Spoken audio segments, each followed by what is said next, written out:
Hello folks, and welcome back to my channel. Today it's another in our studio etiquette series, and this one is about managing nervousness and realistic expectations and communications for your piercing appointments. And this was actually inspired by two very distinct things. One, I had some great interaction with another piercer, Lola from Forest, online a while ago now, after doing some videos about a neurodivergent client who had reached out to me online who was struggling finding studios to work with. I also have been working with an in-person client of mine for a long time now, and we figured out a perfect system for him with piercings, but it took us a process. So let's talk about it, studio etiquette, some realistic nerve management and studio expectations. Now, the client of mine who inspired this, I have been working with him now for like at least 6 or 7 years. I actually started working with him back when I worked in Nashville. I think Nashville is the first time we worked together. And fun fact, now we both live in the Pacific Northwest. He lives in Portland and I live in Seattle, but he drives up to come see me and still get pierced by me. And this is because he has had a tough time finding studios that can sort of like hold space for how he prefers to get pierced.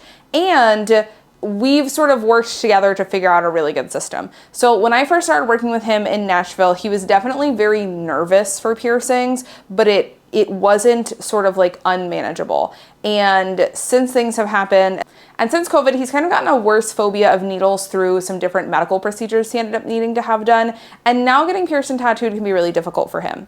And as things started to get really bad for him with this, he did all the right things. He figured out grounding techniques that work for him and breath work and all of these things. And he incorporates them when he gets pierced, and it works really, really effectively for him. So what a typical piercing appointment for us looks like: he comes in, we discuss what we're doing, we pick out jewelry, same as normal. He does some paperwork. After paperwork, we sit down and we take some breaths together. And then we review aftercare. After aftercare, we sit down and we take some breaths together. Then we move to the piercing table, we do our cleaning, our marking, we get everything figured out for placement, and then he sets a timer on his phone. He sets a 5-minute timer on his phone, and for that 5 minutes, he gets up, he wanders around the piercing room, we chit-chat about unrelated things, whatever. At the end of 5 minutes, we sit down, we do some more breath work together, and then he's ready to get pierced. And every single time, he does an amazing job. Like, he sits so perfectly for piercings. But because of all of this medical trauma he went through over COVID, and because of this really bad fear of needles he's developed, it takes him a lot of time to work his way into being prepared to be pierced. But I know this about him, and I know this working with him. So I always book hour-long appointments when I'm going to be working with him. We always have plenty of extra time, and we've got it down to that 5-minute timer of wandering around and chit-chatting before we pierce. Before, it was sort of like an arbitrary length of time, and sometimes it was faster, but sometimes it was a lot longer. And we quickly realized that that was cutting into my other appointment time and wasn't fair. And so we figured this out. We do 5 minutes, and it works great every time. However, in the process of figuring this out, he ended up having some not so great experiences at other studios in his area. At one studio, he was treated very poorly and was basically told to like man up, get over it, etc., etc. Just awful stuff. No way that anyone should be ever talking to a client, especially a client who's nervous, because it is incredibly normal, incredibly normal to be nervous getting a piercing. I am still nervous to get a piercing. I get on that table and I am terrified. I'm decent at controlling it these days, but I am so scared. So that nervousness is normal. At the other studio he went to, they definitely honored that his nervousness was normal and held space for that. However, this was before he'd fully figured out the routine that worked with his nervousness, and this studio only booked half-hour appointments for their piercing services, so he regularly went way over time and ended up pushing their days back and making them late to their other appointments. Eventually, that studio ended up telling him that they didn't think they would be a good fit to be his piercer because they just worked at this higher volume and they didn't have time to sort of hold space for his nervousness. Now, I've worked in high volume studios like that, and I totally understand how it goes. And it's not fair to the next 4 or 5 or 6 clients who are late for their piercing appointments because the piercer is running late because of this. However, I also think that we can communicate better and find ways that work for every client. For example, me booking him in for an hour, no matter what the service is, and us setting that 5-minute timer for how long we'll wander and chit chat before we pierce, we can figure out something that works for everyone. Now, this only works with communication. See, when he realized I was in Seattle and started driving up from Portland to come see me again, he'd already had this interaction with a studio in Portland. So he let me know this and let me know that that's typically what he does when he gets pierced. So I was able to book extra time for him immediately. And the first time we worked together, I had a full hour to sort of see what he needed and how he got pierced. It works for us because he communicated with me, because he let me know, hey, I'm going to need this extra time.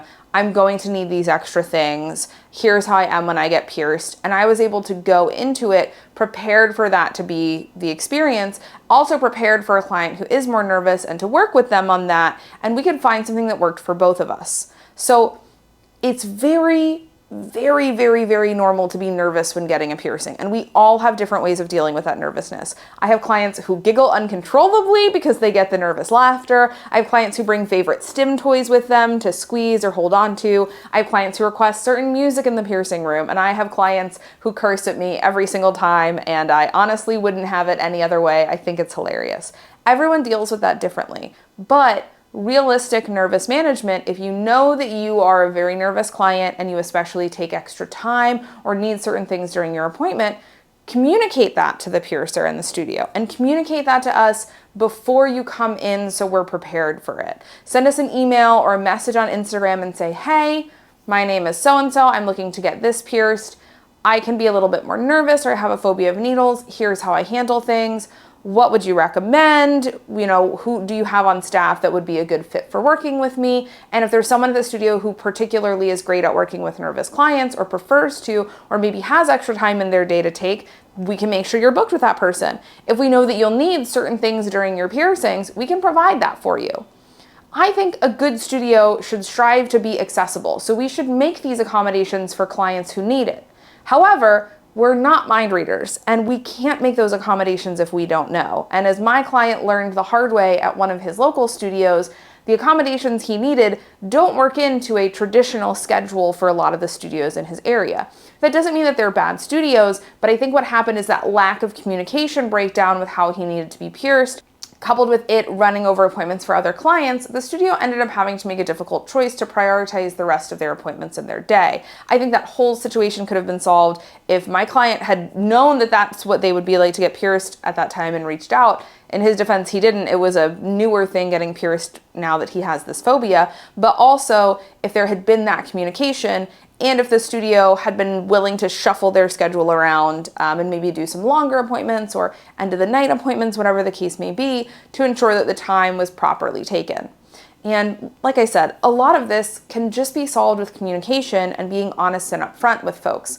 One wonderful client that I have here in Seattle let me know right away that she is very autistic. She's going to have a lot of extra questions and need a lot of extra things when she comes in to get pierced, which is perfect. And because she's COVID conscious, we book her as the first appointment of the day. We usually squeeze her in a little bit early because she's always super early, which we love. And I make sure that I've got plenty of time set aside to answer all of her questions, all of her concerns, and that nothing ever feels rushed during her appointments. And it's a really easy accommodation for me to make, but I was only able to make it because she was so good at advocating for herself. She reached out to me before she booked her first appointment and said, hey, here's who I am. Here's what I need when I get pierced. Can you work with me? And knowing that, I was able to be like, yes, absolutely. Here's how we'll book your appointments. Here's how we can structure things to create this accessibility for you.